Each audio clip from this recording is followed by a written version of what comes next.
বিমল স্টেশনে পৌঁছে যখন তার হাত ঘড়ির দিকে তাকালো তখন ঘড়িতে প্রায় ৯টা ৮ বাজে। টিকিট কাউন্টারে বসে থাকা লোকটাকে বিমল জিজ্ঞাসা করলো, আচ্ছা, দিল্লি যাওয়ার সব ট্রেন কি চলে গেছে? হ্যাঁ, এই মিনিট ৫ আগেই বেরিয়ে গেছে। বিমল একটু নিচু সুরে জবাব দিল, চলে গেছে? তা দিল্লি যাবার আর কোনো ট্রেন নেই? লোকটা একটু চুপ থেকে জবাব দিল, হ্যাঁ, একটা লাস্ট ট্রেন আছে যেটা রাত 10:30 নাগাদ ছাড়ে। আপনার যদি কোনো অসুবিধা না হয় তাহলে লাস্ট ট্রেনে যেতে পারে, তবে সাবধান, অনেক সময় লাস্ট ট্রেনের জার্নি কিন্তু অনেক ভয়ঙ্কর হয়। আরে না না, আমার কোনো অসুবিধা নেই, আমি লাস্ট ট্রেনেই যাব। তাছাড়া আমার লাস্ট ট্রেনে জার্নি করার অভিজ্ঞতা আছে, আমি অনেকবারই লাস্ট ট্রেনে জার্নি করেছি। তাহলে ভালো, আপনার যাত্রা শুভ হোক। ধন্যবাদ। আপনি ওয়েটিং রুমে অপেক্ষা করুন, ট্রেন আসলে আপনাকে জানানো হবে।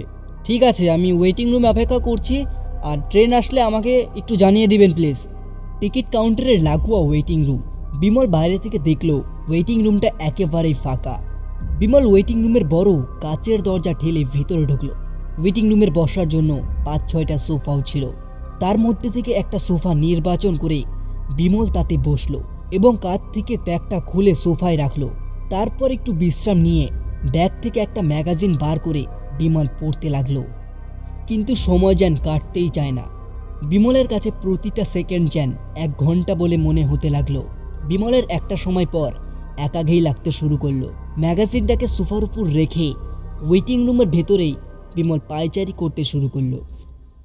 এমন সময় ওয়েটিং রুমে কাচের দরজা ঠেলে জামা প্যান্ট পরা একজন বছর ৪০-এর ভদ্রলোক ওয়েটিং রুমের ভেতরে প্রবেশ করলো। লোকটার হাতে একটা কালো রঙের ব্যাগ ছিল। লোকটা ঠিক বিমলের সামনে রাখা সোফার উপর বসলো এবং পকেটে রাখা সিগারেটের বাক্স থেকে একটা সিগারেট বার করে ধরালো। বিমল আগের মতোই আবার সোফার উপর গিয়ে বসলো এবং চোখের সামনে আবার ম্যাগাজিনটাকে মিলিয়ে দিল। ম্যাগাজিনটাকে পড়তে পড়তে বিমল লোকটার দিকে একবার তাকালো। বিমল দেখল লোকটা ওর দিকেই তাকিয়ে রয়েছে। বিমলের মনে হলো হয়তো লোকটা ওর সঙ্গে কথা বলতে চায়, কিন্তু ওকে চুপচাপ দেখে লোকটা হয়তো ওর সাথে কথা বলার সাহস পাচ্ছে না। ওয়েটিং রুমের ভেতরে বেশ কয়েক মিনিট নিস্তব্ধ বিরাজ করলো। তারপরে ওয়েটিং রুমের নিস্তব্ধ ভঙ্গ করে বিমল লোকটাকে জিজ্ঞাসা করেই ফেলল, আপনি কোথায় যাবেন? লোকটা একেবারে সোজাসুজি উত্তর দিয়ে দিল, আমি দিল্লি যাব, ওখানে আমার ছেলে থাকে। এখানে আমি একটা বেসরকারি ব্যাংকে চাকরি করতাম, সবে মাত্র 4 দিন হলো রিটায়ারমেন্ট হয়েছে, তাই আর এখানে থাকবো না, ছেলের কাছে চলে যাচ্ছি। আর আপনি কোথায় যাবেন? আমিও আপনার মতো দিল্লিই যাব। আরে তাই নাকি? তাহলে আমাদের দুজনের গন্তব্যস্থল তো একই। তারপর বিমল লোকটাকে আরও কিছু জিজ্ঞাসা করলো, যেমন আপনার বাড়িতে কে কে আছে? লোকটা উত্তর দিয়ে বলল, আমার বাড়িতে আছে আমার ছেলে, ছেলের বউ আর 2টো নাতি নাতনি আমার, বাস। বিমল বলল, আর আপনার স্ত্রী? লোকটা কয়েক সেকেন্ড চুপ করে থেকে বলল, আমার স্ত্রী বছর 4 আগে রেল দুর্ঘটনায় মারা গেছে। ও, আই অ্যাম সরি, প্লিজ কিছু মনে করবেন না। আরে না না, ঠিক আছে, আপনি জানতেন না তাই জিজ্ঞাসা করেছেন। তা যাকগে, আপনি বলুন আপনাদের বাড়িতে কি কি আছে? আমার বাড়িতে আমার স্ত্রী, আমি আর আমার 5 বছরের বাচ্চা আর 3 বছরের একটা ছোট্ট মেয়ে আছে। খুব ভালো। আপনার নামটা কি জানতে পারি? নিশ্চয়ই, আমার নাম রতিকান্ত দাস। আর আপনার? আমার নাম হলো বিমল হালদার। এইভাবে কথা বলতে বলতে খুব কম সময়ের মধ্যে ওদের দুজনের বেশ জানাশোনা হয়ে গেল। কথা বলতে বলতে কখন সময় কেটে গিয়েছিল বিমল বুঝতেই পারেনি। ঠিক 10টা 25 নাগাদ টিকিট কাউন্টার লোকটা ওয়েটিং রুমের কাচের দরজা ঠেলে ভিতরে ঢুকে ওদের দুজনের উদ্দেশ্যে বলল, ট্রেন চলে এসেছে, চলে আসুন আপনারা। বিমল লোকটাকে বলল, চলুন তাহলে, বাকি কথা না হয় ট্রেনে যেতে যেতেই বলা হবে। টিকিট কাউন্টারের লোকটা বলল, তাড়াতাড়ি ট্রেনে উঠে পড়ুন, ট্রেন এখানে বেশিক্ষণ দাঁড়াবে না। বিমল একটুও দেরি না করে ট্রেনে উঠে পড়ল। বিমলের সঙ্গে সঙ্গে সেই লোকটাও উঠে পড়ল। বিমল দেখল ট্রেনটা পুরোই ফাঁকা। ট্রেনের ভিতরে কেবলমাত্র তারা দুজনই। বিমল জানলার কাছে সিটে গিয়ে বসলো। লোকটাও ঠিক বিমলের সামনের সিটে গিয়েই বসলো। বিমলের বেশ খিদে পাচ্ছিল, বিমলের ব্যাগ থেকে একটা বিস্কুটের প্যাকেট বের করে বিস্কুট খেতে লাগলো। বিস্কুটের প্যাকেটের দিকে ইশারা করে লোকটাকে জিজ্ঞাসা করলাম, আপনি কি বিস্কুট খাবেন? না না, আমি বিস্কুট খাবো না। ঠিক আছে, তাহলে আমি একাই খাই। ঠিক এই সময় বিমলের ফোনটা বেজে উঠল। ফোনটা বার করেই দেখলো ওর ছোটবেলাকার বন্ধু সুমন ফোন করেছে। বিমল কলটা রিসিভ করেই হ্যালো বলতেই ফোনের ওপাশ থেকে সুমন জিজ্ঞাসা করলো, তুই কোথায় আছিস? বাড়িতে তোর জন্য সবাই অপেক্ষা করছে। আরে আমি এই সবে ট্রেনে উঠলাম। কেন? তোর তো 9:30টার দিকে ট্রেন ছিল, তা তুই এখন ট্রেনে উঠলি কেন? আরে আর বলিস না, রাস্তাঘাটে ট্রাফিকের জন্য স্টেশনে আসতে আমার দেরি হয়ে যায়। তার জন্য রাত 9টার ট্রেনটা আমি মিস করে ফেলেছি। এই জন্য রাত 10:30টার ট্রেনটাকে আমার ধরতে হলো। তুই চিন্তা করিস না, কাল ঠিক সময় আমি পৌঁছে যাব। ঠিক আছে, তাহলে সাবধানে আয়।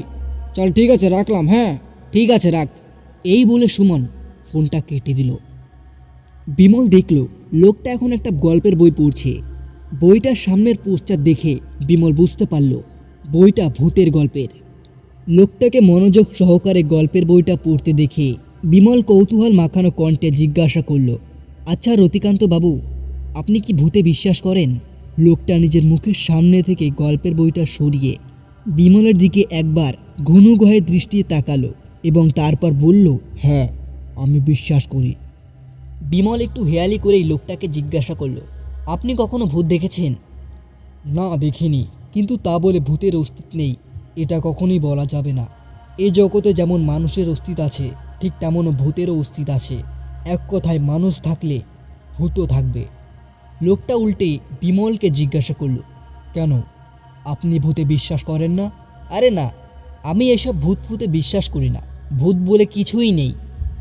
লোকটা বেশ কিছুক্ষণ চুপ করে থেকে গভীর গলায় বলল, আর ভূত যদি আপনার সঙ্গেই থাকে তাহলে তো আপনি বিশ্বাস করবেন।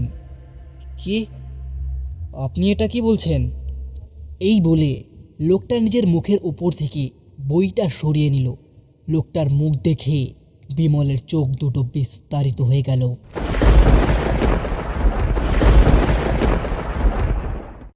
লোকটার সারা মুখে রক্ত লেগে রয়েছিল।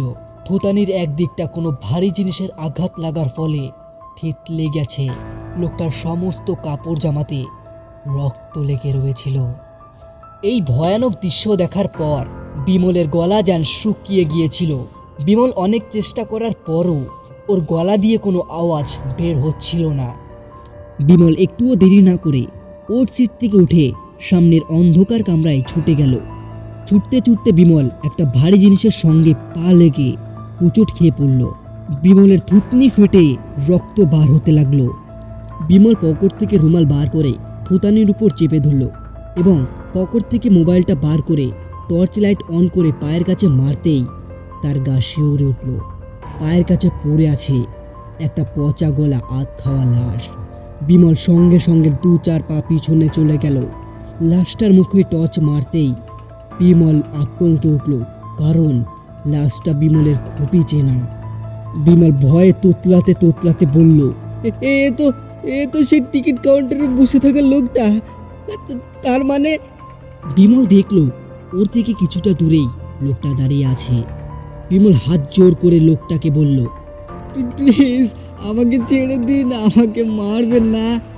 লোকটা একটু খেয়ালি করে জবাব দিল, আপনি তো ভূতে বিশ্বাস করেন না, তাহলে এখন কি হলো? আমাকে জবাব দিন। বিমল আবার আগের মতো হাত জোর করে লোকটাকে বলল, দয়া করে আমাকে ছেড়ে দিন, আমাকে মারবেন না। লোকটার মুখে এবার একটা পৈশাচিক হাসি ফুটে উঠল।